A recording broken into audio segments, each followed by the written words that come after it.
Hello बच्चों, question है match the items given column 1 with those in column 2 and select the correct options. हमें चार options दिए गए A B C and D. इन चारों में से सही ऑप्शन चूज करना है कि किसमें जो मैचिंग है वो सही की गई है। तो कॉलम 1 है एंड कॉलम 2 है। कॉलम 1 में दिया गया है eutrophication, sanitary landfill, snow blindness, jhum cultivation and column 2 में है जिसके साथ हमें मैच करना है that is UVB radiation, deforestation, nutrient enrichment and waste disposal. तो सबसे पहले बात करते हैं यूट्रोफिकेशन की। यूट्रोफिकेशन क्या होती है? यूट्रोफिकेशन में क्या होता है कि कोई भी वाटर बॉडी होगी उसमें जो मिनरल्स और न्यूट्रिएंट्स है वो एनरिच हो जाते हैं, दैट इज द क्या हो जाता है उसमें न्यूट्रिएंट एनरिचमेंट हो जाती है। ओके, सो जो ऑप्शन ए है, जो कॉलम 1 में ए है, ए के साथ क्या मैच करेगा? इसमें क्या हो रहा है? न्यूट्रिएंट एनरिचमेंट हो रही है। तो कॉलम बी में न्यूट्रिएंट एनरिचमेंट दे रखा है हमें ऑप्शन थर्ड में। Alright, so A goes with option third in column B. ठीक है, अब नेक्स्ट बात करते हैं सैनिटरी लैंडफिल। सैनिटरी लैंडफिल में क्या होता है कि इसमें जो लैंड्स होते हैं उसमें क्या कहते हैं डिगिंग की जाती है बहुत डेप्थ में, और वहां जितना भी वेस्ट होता है वो सारा उसमें डिगअप कर दिया जाता है, वहां पे डाल दिया जाता है। तो कॉलम बी में ऑप्शंस में क्या दिया हुआ है? Waste disposal. ठीक है, सेंट्रल लैंडफिल में क्या आ रहा है एक तरह से कि जितना भी वेस्ट है उसको क्या किया जा रहा है? डिस्पोज किया जा रहा है। सो ऑप्शन जो कॉलम 1 में जो बी है उसके साथ क्या मैच कर रहा है? उसके साथ मैच कर रहा है ऑप्शन फोर्थ इन कॉलम 2।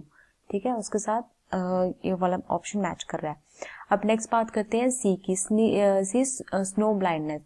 स्नो ब्लाइंडनेस में क्या होता है कि अगर हम ज्यादा देर तक हमारी जो आईज है वो यूवी रेडिएशन को एक्सपोज कर जाए तो उसकी वजह से हमारी आंखों में इरिटेशन होती है, जिसे हम बोलते हैं आई सनबर्न। ओके, तो उसमें क्या आ रहा है कि आई में इरिटेशन कॉज हो रही है due to exposure of the eyes to the UV radiation.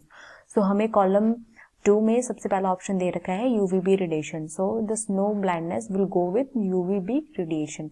So option C will go with UVB radiation, that is first option in column 2. Next we talk about D option in column 1 is jhum cultivation. Okay, jhum cultivation is related to the deforestation. Last option में बचता है column 2 में, that is deforestation. So the option D will go with second option in column 2. Okay, so अभी हमने ये सारे match कर लिए हैं कि कॉलम 1 में किसके साथ मैच करता है, कॉलम 2 के साथ। अभी हम देख लेते हैं ये वाले करेक्टली जो मैचिंग है कौन से ऑप्शंस में दी गई है। तो जो सबसे पहला ऑप्शन है, ऑप्शन ए दे रखा है जो हमें, उसमें बताया है कि जो ए मैच किया है थर्ड के साथ, जो कि करेक्ट है। ऑलराइट, इसमें भी है कि जो ए की मैचिंग थर्ड के साथ ही है। देन इज बी ए में, देन बी जो है वो उसको मैच किया है फोर्थ के साथ, B is match with fourth, it is also correct. Then C is matched with option 1. Okay, then C is matched with the first option. It is also correct. And then is the D. D is matched with the second option. D is matched with the second option.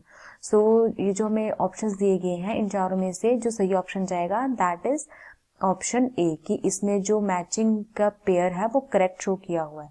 So हमारा answer क्या हो जाएगा? Answer will be option A. Option जो ए है उसमें column 1 और column 2 की जो मैचिंग पेयर है वो करेक्ट की गई है। So answer will be option A. I hope you understood well. Thank you.